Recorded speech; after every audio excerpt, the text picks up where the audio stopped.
On Saturday night, Oregon State accomplished at the Coliseum what had not been done since the Flintstones had just premiered, and Elvis Presley had a #1 single on the charts in 1960. Win at the Coliseum. My goodness, that's been a long, long time ago, but the Beavers were much better than the Trojans in the second half, winning 45-27. We got Matt Zemek on the line from Trojans Wire. Please join him right there for USC football coverage. Hey, Matt, how you doing? All right. Thanks for having me back. Absolutely. Let's dive into this mess. So 322 yards rushing for Oregon State, 76 for USC. That doesn't set up for a good passing attack. And then, of course, Oregon State, it was a close game for much of the way. But then once they raced off in the second half, they were gone.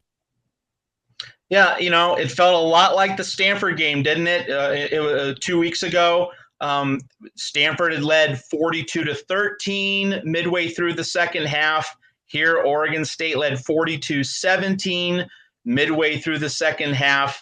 It all just felt very familiar. I think Stanford actually, did more with the passing game than Oregon State did. Oregon State just kind of mashed USC, blew USC's defensive line off the ball. Drake Jackson, he was a projected first rounder, maybe like a back end, like number 25, number 30 kind of pick before the season. Hello, he was not home.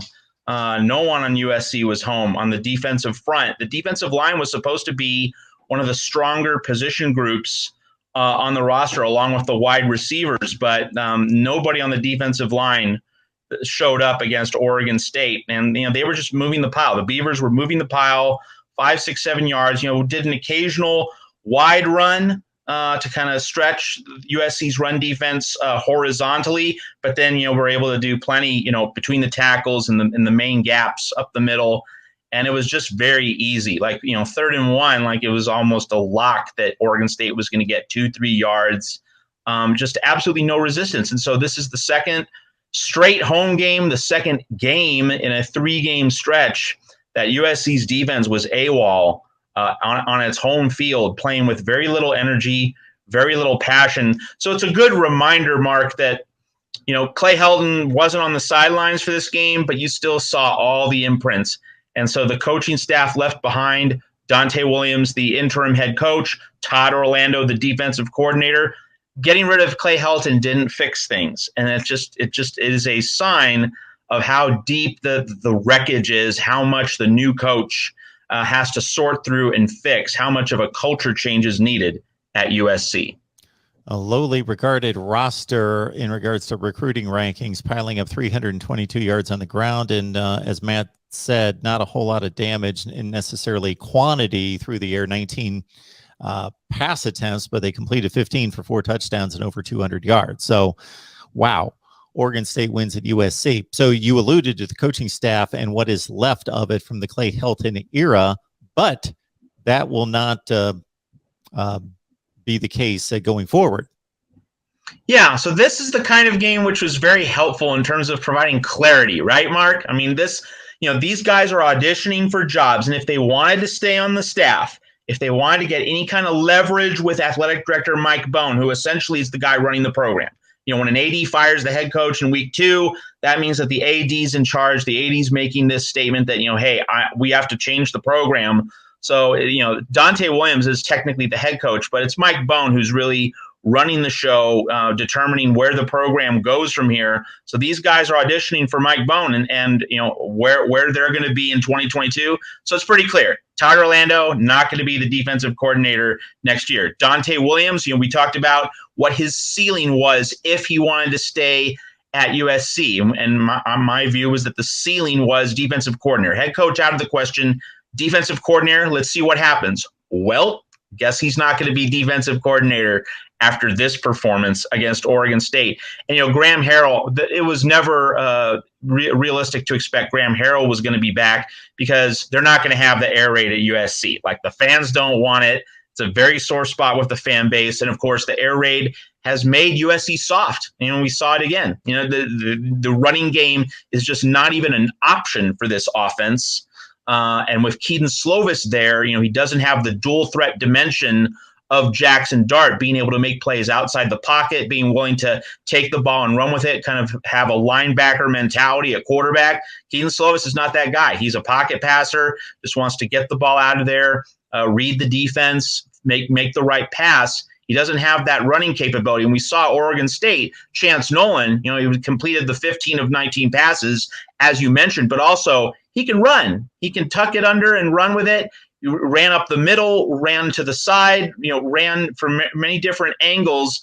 And that's a dimension that USC not only couldn't stop on defense, but it didn't have it on offense. And so one of the things about USC football, we remember student body right, John McKay, John Robinson, the traditional way. Pete Carroll ran a very traditional offense. I mean, he had good coordinators, Norm Chow in 2004 when they won the national title, and of course had Lane Kiffin and Steve Sarkisian after that. But the offense always remained structurally fairly traditional. This was pro style, not a lot of the modernized spread concepts that you've seen in the past decade or so.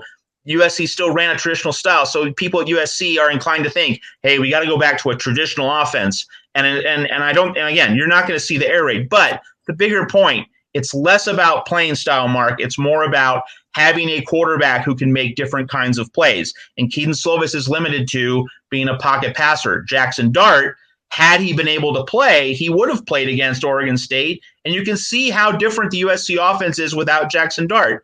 When he was able to make plays outside the pocket, he was able to make plays as a runner. That gives the defense so much more to think about than what Kedon Slovis brings to the table. And then you add the fact that there's no running game. See, Jackson Dart was his own running game when he was able to play against Washington State the week before. But with Kedon Slovis there is no threat of a running quarterback that makes USC's offense that much more limited. That explains the difference between a potent attack that you saw against Washington State and the much more limited, much more pedestrian attack you saw against Oregon State.